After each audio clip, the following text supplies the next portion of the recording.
دوست وہ ہے جو دوست کا ہاتھ اس کی پریشانی اور تنگی میں پکڑتا ہے۔ اگر روزی عقل سے حاصل کی جاتی تو دنیا کے تمام بیوقوف بھوکے مر جاتے۔ زندگی ہر شخص کو عزیز ہوتی ہے، لیکن بہادر آدمی کے لیے عزت زندگی سے بھی زیادہ عزیز ہے۔ اس تعلق سے لا تعلق کی اچھی جس تعلق میں احساس نہ ہو۔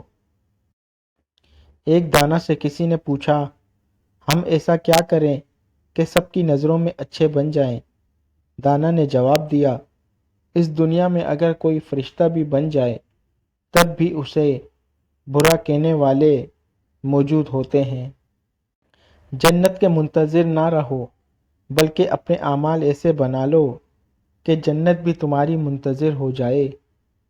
شاخ پر بیٹھا پرندہ شاخ کی کمزوری سے نہیں ڈرتا، کیونکہ اسے اپنے پروں پر اعتماد ہوتا ہے۔ اگر زندگی میں سکون چاہتے ہو تو کبھی کسی سے توقع مت رکھو، کیونکہ توقع کا پیالہ ہمیشہ ٹھوکروں کی زد میں رہتا ہے۔ شیخ سعدی رحمۃ اللہ تعالی علیہ سے کسی نے پوچھا، کیسا حال ہے؟ جواب دیا، اللہ کی نعمتیں کھا کھا کر میرے دانت ٹوٹ گئے، لیکن زبان پھر بھی ناشکری سے باز نہیں آتی۔ جو دل کے اچھے ہوتے ہیں، دماغ والے ان کا بڑا فائدہ اٹھاتے ہیں۔ لوگ اچھا پڑھنے اور اچھا لکھنے کو قابل انسان سمجھتے ہیں، لیکن حقیقت میں قابل انسان وہ ہے جو اچھا سوچے اور اچھا بولے۔ انسان کی پہچان اچھا لباس نہیں، بلکہ اچھا اخلاق اور اس کا ایمان ہے۔ اپنے والدین کا احترام اور ان کی خدمت کرو، تمہیں ان کی اہمیت کا احساس تب ہوگا جب تم ان کی کرسی کو خالی پاؤ گے۔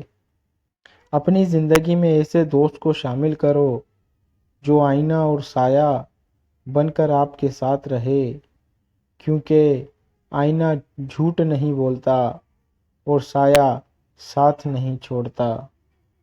زندگی سے ضد کرنا چھوڑ دو، کچھ صلے اس جہاں کے لیے نہیں ہوتے۔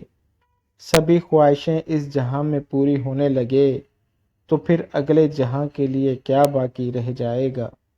ہمیشہ اپنے اللہ تعالیٰ پر توکل رکھو، کیونکہ اللہ پاک کے سوا کوئی تمہیں کچھ دے نہیں سکتا اور اللہ پاک کے سوا کوئی تم سے کچھ لے نہیں سکتا۔ ہمیں جس سبق کو پڑھنے کی ضرورت سب سے زیادہ ہے وہ انسانیت کا سبق ہے۔ ساتھ صرف اللہ دیتا ہے، ساری برائیاں جان کر بھی۔ مسئلہ جاہل ہونے سے نہیں ہوتا، مسئلہ تب ہوتا ہے جب آپ پڑھے لکھے جاہل ہوں۔